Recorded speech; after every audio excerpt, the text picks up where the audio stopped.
ఆంధ్రప్రదేశ్ రాజకీయాల్లో పెనుమార్పులు సంభవిస్తున్న విషయం మనందరికీ తెలుసు. ఓవైపు వైసీపీ అభ్యర్థుల ఎంపిక కొనసాగుతోంది.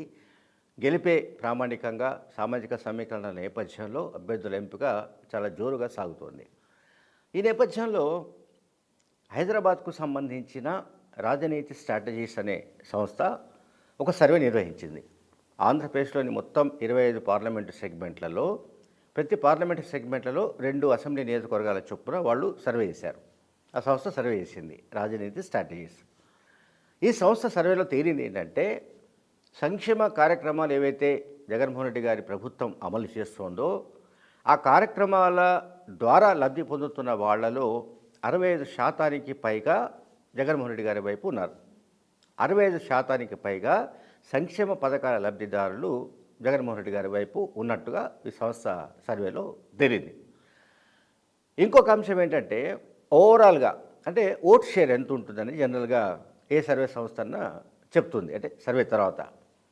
అందులో భాగంగా రాజనీతి స్ట్రాటజీ సంస్థ చెప్తున్నది ఏమిటంటే, 48% ఓట్ షేర్ అంటే ఓటింగ్ పర్సంటేజ్ ఎవరికి, జగన్మోహన్ రెడ్డి గారి వైపు, వైసీపీ వైపు 48%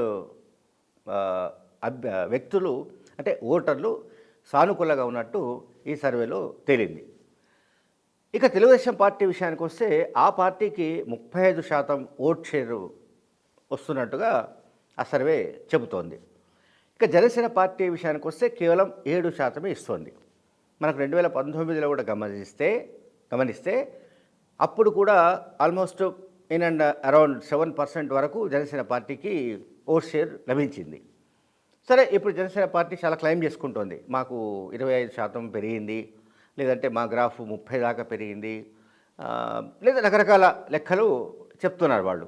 నాగబాబు కానివ్వండి, లేకపోతే నాదెళ్ల మనోహర్ కానివ్వండి, లేకపోతే పవన్ కళ్యాణ్ కానివ్వండి, జనసేన పార్టీకి సంబంధించిన అగ్రనాయకులు అనుకునే వాళ్ళు చెబుతున్న లెక్కలు ఏమిటంటే, మా గ్రాఫ్ అంటే మా ఓట్ షేర్ బాగా పెరిగిపోయింది అని వాళ్ళు చెప్తున్నారు. బట్ ఇక్కడ ఈ సంస్థకు క్రెడిబిలిటీ ఉందని మనం ఎందుకు అనుకోవచ్చు అంటే, 2023 నవంబర్ చివరిలో జరిగిన తెలంగాణ అసెంబ్లీ ఎన్నికలకు సంబంధించి ఆ సంస్థ అంటే ఈ రాజనీతి సంస్థ ఇచ్చిన సర్వే రిజల్ట్స్ ఏంటంటే, ఆల్మోస్ట్ 61 సీట్స్ అంటే అవుట్ ఆఫ్ 119 నియోజకవర్గాలకు గాను 61 అసెంబ్లీ స్థానాలను గెలుచుకొని అధికారంలోకి వచ్చే పరిస్థితిలో కాంగ్రెస్ ఉన్నట్టుగా సంస్థ తెలియజేసింది. అందువల్ల ఆ సంస్థకు క్రెడిబిలిటీ ఉన్నట్టుగా మనం భావించవచ్చు. సో కాంగ్రెస్ పార్టీ 61 కంటే అంటే ఆ సంస్థ చెప్పిన దానికంటే ఇంకొక 3 స్థానాలను ఎక్కువగా గెలుచుకుంది, అది డిఫరెంట్ మ్యాటర్. అయితే ఇప్పుడు ఏపీలో కూడా వాళ్ళు ఈ మొదటి దశ సర్వే అంటే ఇప్పుడు యాజ్ ఆన్ టుడే ఈ రోజుకున్న పరిస్థితిని బట్టి వాళ్ళు సర్వే చేశారు. ఇప్పుడు ఇంకొక బహుశా ఇంకొక 10-15 రోజుల తర్వాత మళ్ళీ పరిస్థితులు మారచ్చు.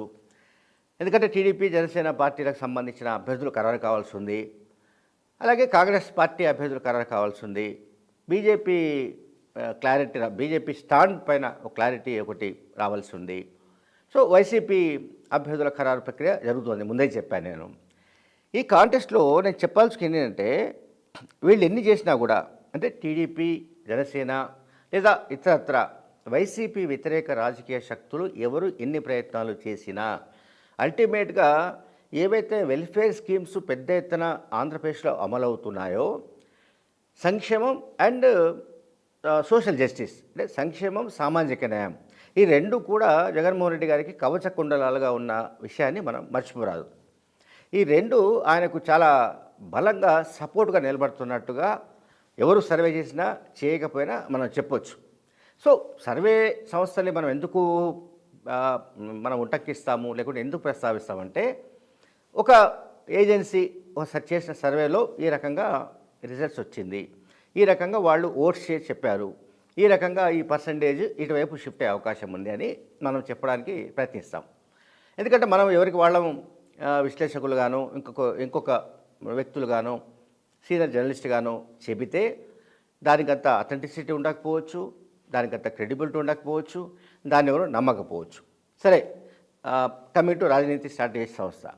ఈ సంస్థ చేసిన మరికొన్ని ఫైండింగ్స్లో ఏంటంటే, ఒక ముఖ్యమైన ఫైండింగ్ ఏంటంటే, తెలుగుదేశం, జనసేన ఈ రెండు ఒక కూటమిగా కలిసి పొత్తులు పెట్టుకొని పోటీ చేయబోతున్నాయి. కానీ ఈ రెండు పార్టీల మధ్య ఓట్ల బదిలీ అనేది సాధ్యమయ్యే పని కాదు అని చెబుతూనే ఇది చాలా కష్టమైన వ్యవహారంగా కూడా ఆ సంస్థ తెలియజేసింది. అంటే వాళ్ళు సర్వే చేసిన దాదాపు 50 అసెంబ్లీ నియోజకవర్గాల్లో కూడా దాదాపు అదే పరిస్థితి వస్తుంది.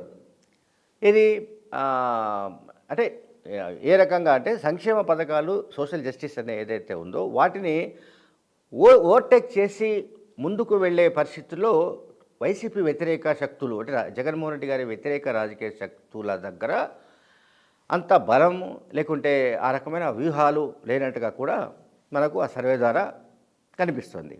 అందువల్ల ఏంటంటే ఈ బదిలీ అనేది ఏంటంటే ఈ కాపులు, కమ్మ సామాజిక వర్గం ఈ రెండు సామాజిక వర్గాలకు దశాబ్దాల తరబడి ఉన్న వైషమ్యాలు కానివ్వండి, లేకుంటే దశాబ్దాల తరబడి వాళ్ళ మధ్య రగులుతున్న వైరం కావచ్చు, వగైరా వగైరా చాలా వ్యవహారాల కారణంగా, చాలా ఇష్యూస్ కారణంగా ఈ రెండు పార్టీల మధ్య ఓట్ల బదిలీ అనేది అంత సులభం కాదు అని కూడా రాజనీతి స్ట్రాటజీ సంస్థ తేల్చింది. Thank you very much.